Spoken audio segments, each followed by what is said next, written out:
Hello welcome दोस्तों, स्वागत है आपका हमारे यूट्यूब चैनल में। आज की वीडियो में हम बात करने वाले हैं कक्षा 10 के प्रश्नावली 1.1 के क्वेश्चन नंबर 2 के बारे में। क्वेश्चन नंबर 2 के बारे में पढ़ने से पहले कुछ बेसिक नियम हम यहाँ जान लेते हैं। तो उनमें है सम संख्या का सूत्र जो होता है वो होता है 2n। क्या होता है? 2n। सम संख्या का सूत्र 2n होता है। और दूसरा जो नियम है, सम संख्या में 2 का भाग देने पर, सम संख्या में 2 का भाग देने पर जो शेषफल बचता है वो हमेशा 0 प्राप्त होता है। और विषम संख्या का सूत्र है 2n+1। क्या है? 2n+1। और विषम संख्या में 2 का भाग देने पर जो शेषफल बचता है वो हमेशा 1 बचता है। क्या बचता है? 1 बचता है। और यहाँ पर ये देख के आप दो दो तो ये 2 ही क्यों आया? तो इसके लिए आपने पहले एक नियम पढ़ा था, वह संख्या जिसमें 2 का भाग पूरी बार चला जाता है उसे सम संख्या कहते हैं। और वह संख्या जिसमें 2 का भाग पूरी बार नहीं जाता है उसे विषम संख्या कहते हैं। तो इसीलिए यहाँ इसे 2 से गुणा किया गया है और इसे भी। तो हम ये सूत्र कहाँ से आए इन्हें देखते हैं। तो हम देखते हैं यूक्लिड विभाजन प्रमेयिका से। तो यूक्लिड विभाजन प्रमेयिका है हमारी a बराबर BQ+R। तो माना a क्या है? a बराबर सम संख्या है। तो सम संख्या और जो हमारा b है, तो b हमारा यहाँ भाजक है। तो यहाँ से 2, तो भाजक हमारा 2 इंटू q कोई भी संख्या हो सकती है, तो हम इसे n लिख सकते हैं जहाँ n कोई भी संख्या है, प्लस r। अभी मैंने आपको बताया था कि सम संख्या में 2 का भाग देने पर शेषफल जो होता है r वो हमेशा 0 होता है। तो 0, तो यहाँ से इसको गुणा किया 2n और इसमें 0 जोड़ने पर 2n ही रहेगा। तो ये सूत्र आया यहाँ से। अब देखते हैं विषम संख्या का सूत्र। तो माना a है जो है विषम संख्या है,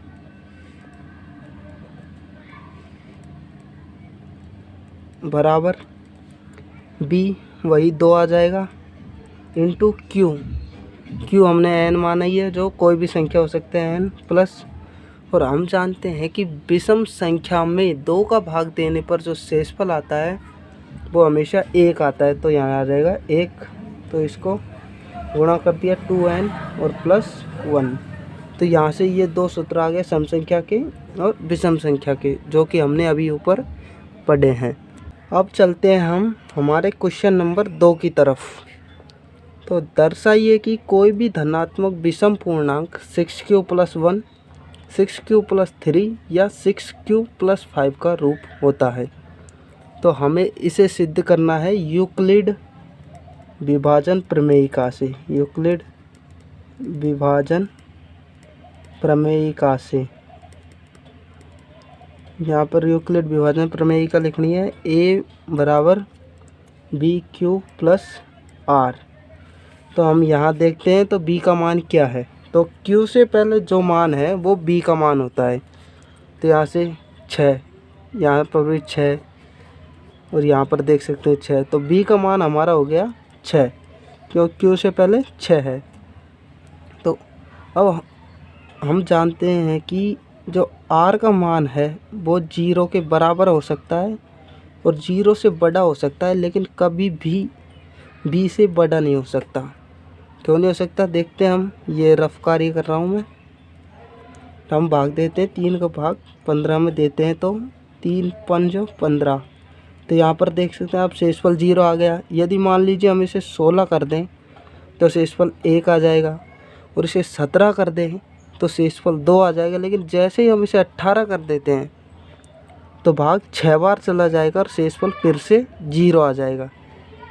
तो यहाँ से हम यदि देखते हैं तो शेषफल हमेशा b से छोटा होता है। तो यहाँ 0 हो सकता है, b बराबर 6 है तो 0 शेषफल हो सकता है, 1 हो सकता है 2 हो सकता है, 3 हो सकता है, 4 हो सकता है और 5 हो सकता है। ये रफ कार्य है।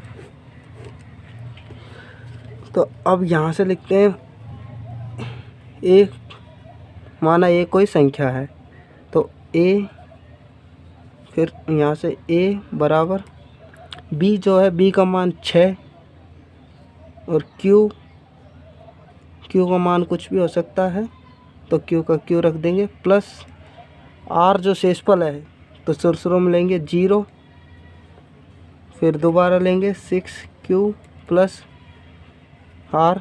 अब एक ए बराबर 6Q प्लस आर का मान 2, ए बराबर 6Q प्लस 3 ले लेंगे आर का मान, और ए बराबर 6Q प्लस 4 ले लेंगे आर का मान, और ए बराबर 6Q प्लस 5 ले लेंगे आर का मान। आगे हम आर का मान 6 नहीं ले सकते, क्योंकि आर का मान हमेशा बी से छोटा होता है, तो 5 तक ले लेंगे। यहाँ से 6Q 0 जोड़ा तो 6Q आ जाएगा, और यहाँ से 2 बार ले लेंगे तो अंदर आ जाएगा 3Q, और Q का मान कोई भी हो सकता है, तो 3Q की जगह हम लिख देते हैं N, तो यहाँ हो जाएगा 2N। यहाँ से 2 कॉमन लेते हैं, 3Q प्लस 1, तो यहाँ से 2 और Q का मान कुछ भी हो सकता है, तो इसकी जगह हम N रख सकते हैं प्लस 1, और यहाँ N का मान कुछ भी हो सकता है।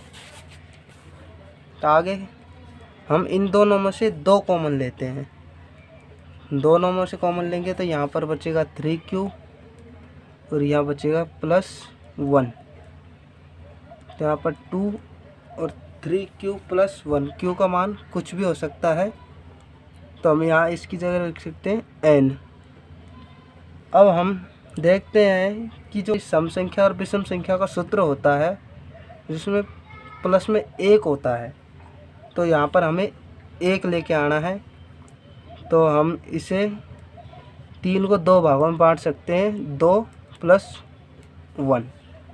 तो यहाँ से यदि 2 कॉमन लेंगे तो ये हो जाएगा 3Q प्लस 1 और बाहर प्लस 1, और यहाँ से हम इसको N ले सकते हैं 2 प्लस 1, और N का मान यहाँ पर कुछ भी हो सकता है। दोनों में से कॉमन ले लेंगे 2, तो अंदर बच जाएगा 3Q प्लस 2, और 3Q प्लस 2 को हम लिख सकते हैं 2N, और N का मान यहाँ कुछ भी हो सकता है। फिर से हमें इसे दोबारा से 4 प्लस 1, क्योंकि जो हमारा सूत्र है इसमें प्लस 1 होता है, तो इसलिए हमें इसे 4 प्लस 1 लिखना पड़ेगा 5 को। तो हम 2 कॉमन लेते हैं इन दोनों में से, तो 3Q प्लस 2 और प्लस 1, तो हम 3Q प्लस 2 को N लिख सकते हैं, तो 2N प्लस 1, क्योंकि N कुछ भी संख्या हो सकती है, तो 3Q प्लस 2 की जगह हम N लिख सकते हैं। और यहाँ से हम देख सकते हैं कि ये जो संख्या है 6Q प्लस 2 और 6Q प्लस 4 जो कि सम संख्या है, क्योंकि 2N जो है सम संख्या का सूत्र है, और जो 6Q प्लस 1 और 6Q प्लस 3 और 6Q प्लस 5 तीनों विषम संख्या है, क्योंकि 2N प्लस 1 जो है वो विषम संख्या का सूत्र है। तो हम लिख सकते हैं, अतः कोई भी धनात्मक पूर्णांक, अतः कोई भी धनात्मक विषम पूर्णांक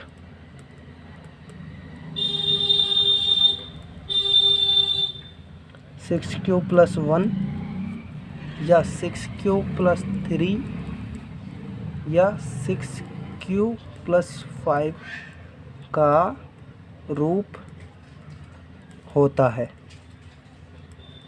तो आपको ये पूरा लिखना है स्टेप वाइज, आप देख सकते हैं। Thanks for watching.